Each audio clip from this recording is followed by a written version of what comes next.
Hi, I am Matilda Holmes and I will be talking to you about draft cattle from a historical perspective, based on the results of a project that myself and Richard Thomas have been working on. I will be presenting results from a project we have been working on called Feeding Anglo-Saxon England, or FeedSax for short. It is a project investigating changes in agriculture in England between AD 400 and AD 1400, which corresponds to the English medieval period. Before I start talking about draft animals, I'll just give some background to the English medieval period, as it involves substantial changes to society and economy. At the beginning of the period was a relatively small population of about 1.5 to 2 million people living in the whole of England, and nearly everyone would have been directly involved in farming. People throughout the country lived in small extended family groups on isolated farmsteads, such as that shown here. You can see there is a loose group of houses and workshops, and the land close to the settlement would have produced much of what people ate. Cattle were hugely important as a means of portable wealth and would have been used for light draft duties such as pulling an ard. There is no evidence for heavy wheeled ploughs with mouldboards or coulters in this phase. By the end of the period, the population of England had tripled to at least 5 to 6 million. Urban settlements meant that people were not solely employed on the land, but had non-agrarian jobs requiring agricultural produce to be available on the commercial market. In many parts of England, social changes meant that in the countryside large estates were owned by an elite, and the workforce was organised into villages where agricultural output was overseen by a lord. Increased production required extensification, whereby larger fields were cultivated and crop rotation was employed. In this image, you can see the manor house in the foreground, the organised layout of the village along 3 roads and 2 of the large open fields. The expansion of arable production onto new land meant that in many areas heavier soils were brought into use, requiring new plough technology, and by the 11th century pictorial evidence shows substantial ploughs with wheels, coulters and mouldboards. So, given that brief introduction to the period, our part of the FeedSax project uses information from the bones and teeth of animals recovered from archaeological sites to help understand changes in agricultural exploitation in terms of their use for manure, meat and power. For today's talk, I will focus on the use of cattle and horses for draft power in medieval England. We have only looked in detail at the archaeological evidence for draft cattle, and we are starting to get a clearer picture of how cattle were used for power during the medieval period. Horses have been less well studied as their remains are fewer on archaeological sites, but there is a good body of historical data relating to the use of draft horses that will allow me to illustrate their role in agriculture. We will start with cattle then. Zooarchaeological data can be used to identify changes to the lower limb bones that correspond to the additional stress brought about by loading the joints during activities such as ploughing, hauling and carting. It is not possible to determine which of these specific activities cattle were used for, and indeed it is likely that they were used for all sorts of draft purposes. Here you can see some illustrations of the type of changes I mean.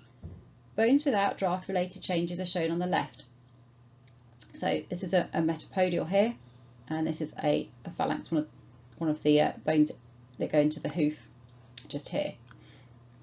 And examples of pathologies consistent with the use of animals for traction are shown on the right. So here's a very severe form of extra bone formation and abnormal changes to the bone due to the use of the animal for draft. And again here on this metapod you can see the extra build-up of bone. We recorded such changes from all cattle lower leg bones from multiple archaeological assemblages throughout England. This map shows the location of each site included. Variations in the sex of cattle were also recorded to understand the presence of oxen as indicators of an increased need for power. So here are the results of the study.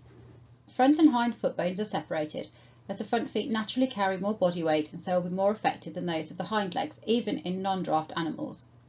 Increased loading of the hind legs is due solely to draft use. The bottom scale shows each assemblage recorded organised into date order, and the left-hand scale shows the pathological index, which is a score of changes observed on all foot bones. So here we've got the pathological index score here, so the higher the value the more affected the bones are, and along the bottom we've got each site arranged roughly into date order. And then we've got our 2 lines. The light grey are the results from the hind feet, which will usually be lower than the darker lines from the forefeet. At the bottom of the slide is a timeline which will make it easier to see the results. The values given are mean values from all bones recorded, and the greater the score, the more changes are observed. The presence of draft cattle are implied by high mean pathological index score, so that's by high scores anyway, and then also by having a similar score for front and hind feet. Similar scores from the fore and hind feet can be seen at some of the mid-7th to 10th century sites here. So here we have the mid-7th to 10th century sites that have got not only a few high values, but also the hind feet tend to have similar scores to those of the front feet. And we can also see this at most sites from the 11th century here. Same thing, they have high values, and not only that, the front and hind leg values are similar. The sex data also complement this last observation, with a greater proportion of male cattle apparent from the 11th century. So how do these periods of relatively intensive use of draft cattle fit with the background of social and economic change? Well, the earlier phase of use coincides with the establishment of the first proto-urban trading centres, such as this illustration of Hamwick on the south coast, which housed a population of craft workers and merchants. Feeding this group of people required surplus production from the surrounding countryside, and cattle were increasingly vital to work the land and produce enough grain. It is also interesting to note that the earliest material evidence we have for a plough technology is a coulter that comes from this period, found at a site called Lyminge close to the coast. The 11th century increase in cattle pathologies coincides with another period of major growth brought about by the establishment of towns similar to those we are familiar with today, based on commercial markets and trade. The first pictorial evidence for ploughs can also be observed from this period, such as this one shown here with the mouldboard and a coulter from the lateral psalter of the 14th century. As mentioned earlier, horses were not recorded for the feed sacks project, largely because they were not commonly used for draft purposes until later in the period. Furthermore, the researcher John Langdon, published in his book in 1984 that's shown here, Horses, Oxen and Technological Innovation, provides a comprehensive review of the use of draft horses. I will summarise his findings here to place them in the context of draft animals in medieval England, and I should note that although I refer to horses, I'm not discriminating between horses, donkeys and mules. Cattle were the go-to tractors for much of the medieval period, and while cultivation was carried out on a relatively small scale, horses were less abundant and were considered to be more expensive to feed and look after, and were not commonly eaten at the end of their working life, unlike cattle, making them less profitable. Prior to the 11th century, documentary evidence refers solely to cattle as draft animals. Horses would have been used for transport and as pack animals, but they are expensive and probably more often kept by the elite. The relative scarcity of horses is provided in the zooarchaeological data, presented here as a proportion of the total number of cattle and horses. You can see that only once in the entire period, in the mid-11th to mid-13th centuries, just here, do horses reach over 5% of the total number of cattle and horse remains found on archaeological sites. This is consistent with Langdon's work, who found in the same period that working horses comprised between 1 and 10% of the total number of working cattle and horses. However, it is clear from Langdon's work on historical documents that from the 12th century the proportion of horses used for draft work increased steadily until 1300. So you can see that here, this sharp increase from the 12th century until 1300. Langdon's work actually goes a bit covers a longer period than ours, because our work on the Feed Sacks project stops at 1400 here, but you can still see this increase quite clearly. Horses were not introduced wholesale, and there was considerable regional variation. Generally speaking, they were more efficient than cattle in areas with light soils, with cattle continuing to be more common for draft work on the heavy clay soils of the Midlands, for example. These, as well as a number of other factors, meant that horses were more commonly integrated into the agricultural regimes of farmers in the south and eastern areas of the country, while cattle held out in the north and west. So why did this change come about at all? There is nothing to indicate that horses were directly involved in increased agricultural production, but they were able to reduce the costs associated with the farm. Their speed allowed a reduction in labour and the number of animals required. Langdon suggests that the most profound effect was the use of horses for carting, particularly in the 12th and 13th centuries, coinciding with significant market growth.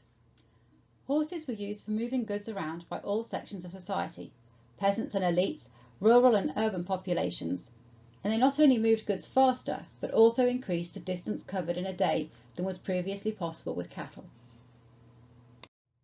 If you look at the timeline down here that shows the periods when cattle are affected most by draft pathologies, it is the proliferation of horses in the 14th century that likely illustrates a move from cattle to horsepower, at least in some parts of the country.